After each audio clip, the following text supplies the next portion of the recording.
Дружко, каравай крає, дружко, каравай крає.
Ансамбль, в котором музыкант может станцевать, а танцор может исполнить любую по сложности народную мелодию. Это «Бермянчик» – государственный ансамбль фольклорной песни «Кряшин». В этом году ему исполняется 10 лет. Мен бүгін жетекшіміз Иван Михайлович Егоров исемінен поручение белән келдім. Бермәнчекләрне шушы улы юбилейлары белән кутларга. Бүген дә инде менә 10 ел Бермәнчек ансамблендә эшлиләр. Алар аның нигезен тәшкил иттеләр. Менә бүген мин шушы Иван Михайлович поручениесе белән оешма исеменнән менә шушы кешеләрне сезгә күрсәтәсем килә, шушы кешеләрне күрсәтәсем килә.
Геннадий Михайлович Макаров нас пригласил на кастинг.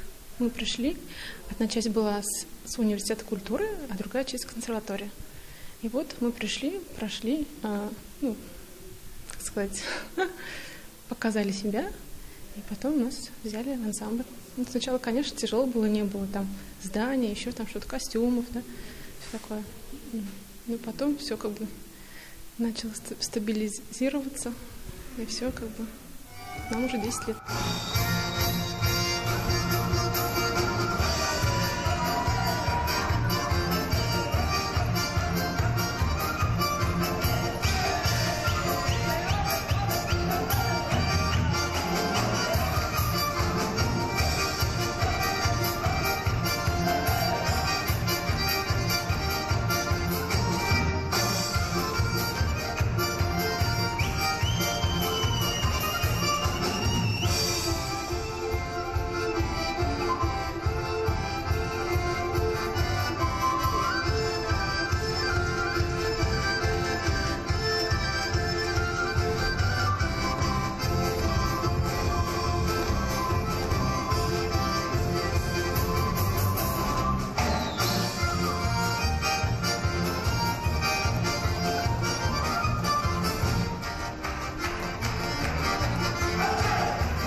Кряшино – это закрытое общество, все долгое время было.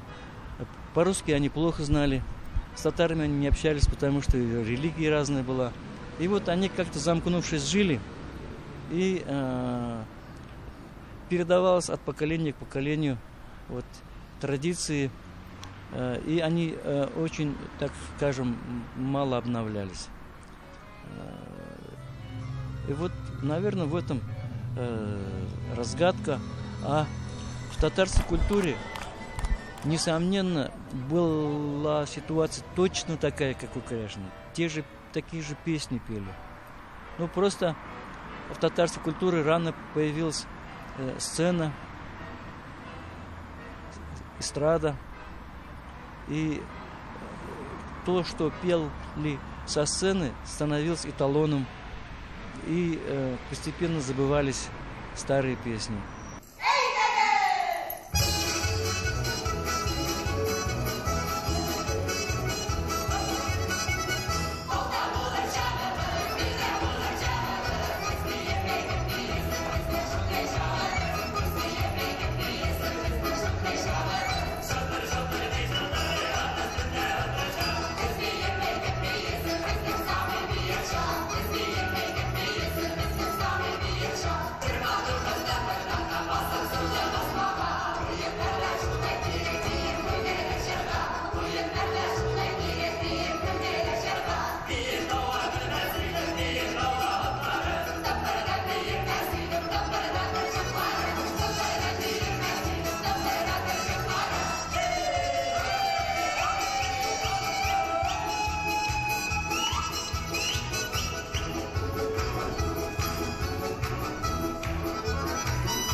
на сегодняшний день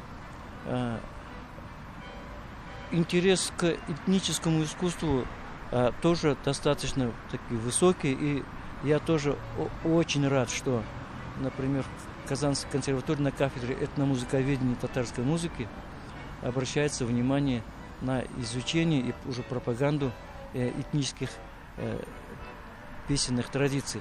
Хотя, может быть, некоторые говорят, есть такое, опять по-чувашски запели, там, опять там запели по-удмуртски. Ну, наверное, и это и есть. Потому что этническое искусство, оно развивалось, переплетаясь с местными народами.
Грешинская культура, конечно, это этническая культура, не национальная.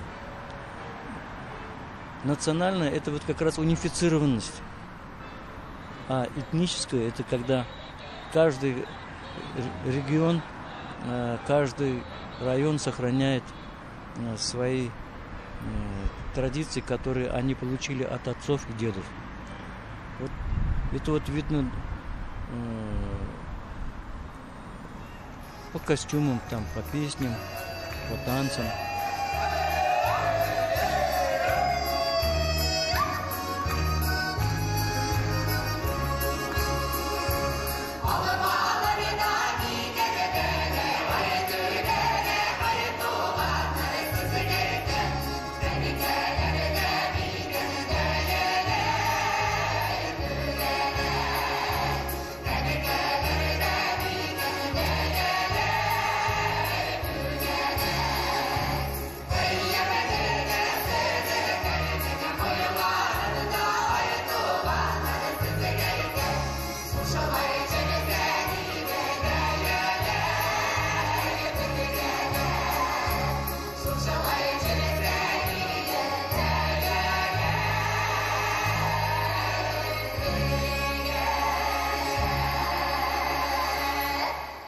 Однозначного ответа на того, откуда появились Кряшины, нет. Например, ближе к удмуртам, у них очень много удмуртского. А если начнешь копать удмуртское, то там много тюркского. И поэтому однозначно это назвать удмуртским нельзя, однозначно назвать это и тюркским нельзя. То есть смешение культур, которое происходило на протяжении многих столетий, она на сегодня является вот нашим общим достоянием.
Унификация культуры, она происходит на сцене прежде всего. И вот досценическая татарская культура – это и есть этническая культура. А сценическая культура – это то, что обработали наши грамотные музыканты, оно имеет свои ценности, безусловно. И мы владеем этим. Но вот этническое, оно просто и ускользает, уходит. Если мы даже говорим, вот, допустим, у всех уже перед глазами, да, вот сегодняшний ренессанс кряшинской культуры. Все кряшны поют, и все необычные песни поют. Удивительно, откуда что берется. Если присмотреться, то все кряшны поют совершенно разные песни, потому что каждый район, каждое село имеет свои песни. Вот, и это богатство, оно характерно только для кряшин, что ли, получается? Нет, конечно. Оно было в свое время характерным и для остальных групп татар. К сожалению, вот эта вот сценическая музыка, она сверху села, вот, надавила, и вот такого многообразия практически не осталось. Бермянчик свои этнические мелодии пробует в разных направлениях, добавляя изюминку в каждый из номеров.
Каравай крае,